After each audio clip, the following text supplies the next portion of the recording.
দুপৰীয়া ভাতকেইটা খাই একেবাৰে ৰোৱাই নাই। মানুহজনক একেবাৰে জোৰ জবস্তি আনিছোঁ। মানুহজনে কৰিব বিচৰা নাছিলে, কাৰণ তেওঁ অনলাইনত মিটিং চলি আছিলে। মিটিং তেওঁ এটেণ্ড কৰি আছিলে। মিটিংখন শেষ হোৱাৰ লগে লগে বাৰু আহিলে। আহি এইদৰে এই শাকৰ চাংখন দিলোঁহি। মই অকলে অকলে কৰি থকা দেখি তেওঁ বাৰু আহিলে, আহি অকণমান হেল্প কৰি দিলে মোকো, কাৰণ মই যিমানখিনি পাৰোঁ নিজৰ কাম নিজে কৰিবলৈ চেষ্টা কৰোঁ।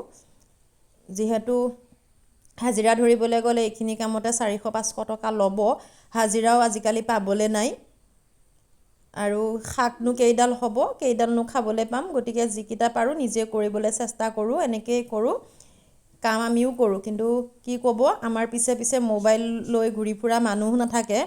ল'ৰাটো কেতিয়াবা অকণমান সময় পালে কৰি দিয়ে বাৰু, সিও এইবিলাক টান পায়, ভাল নাপায়, কৰিবও নাজানে, সৰু হৈ আছে যিহেতু। এয়া আৰু কৰিলোঁ ধুমাধুম আহি এই চাংখন দুইজনে মিলি পেলাই এনেকৈ দিলোঁ। মানুহজনে একেবাৰে সময় নাপায়, আৰু আজি বন্ধবাৰ হোৱাৰ কাৰণেহে অকণমান টাইম দিব পাৰিলে, নহ'লে সন্ধিয়াৰ আগত তেওঁ ঘৰে সোমাব নোৱাৰে। এইকেইদিন অৱশ্যে ইলেকশ্যনৰো ডিউটি পৰি আছে, গতিকে নাপায় থাকিব ঘৰত। আৰু এয়া আহিলোঁ মই মোৰ স্কিমত, ভাবিলোঁ আজি বেকৱাছটো কৰি দিওঁ। দুদিনৰ মূৰে মূৰে এনেদৰে মই বেকৱাছ কৰোঁ।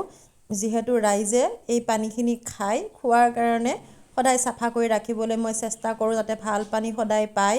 চৰকাৰে যিহেতু আমাক সুবিধা দিছে, এই সুবিধাখিনি আমি ভালকৈ ৰাখিব পাৰিলে, যত্ন কৰি ৰাখিব পাৰিলে ভাল হৈ থাকিব।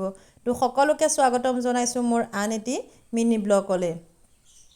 এয়া দেখিছেনে কিমান কষ্ট হয় এইখিনি কাম কৰিবলৈ। স্কিম এটা চলোৱা ইমান সহজ নহয় বাৰু, কিন্তু মই সদায় চেষ্টা কৰি থাকোঁ যাতে পানীটো মই ৰাইজক চাফা পানী যোগান কৰি দিব পাৰোঁ। কাৰণ তেওঁলোকে, মই জানো মানুহে পানীখিনি খায়, আৰু এইখিনি পানী চৰকাৰে খাবৰ কাৰণেই যিহেতু দিছে। আৰু এয়া গোটেইখিনি মই বেকৱাছ মাৰিছোঁহি আহি পেলাই। এয়া দেখিছে 440 ভল্টেজ। 440 ভল্টেজৰ লগত সদায় এনেকৈ থাকোঁ।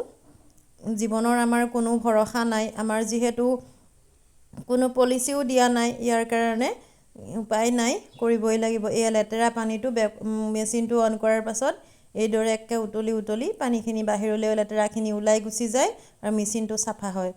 তো আজিলৈ আহিছোঁ।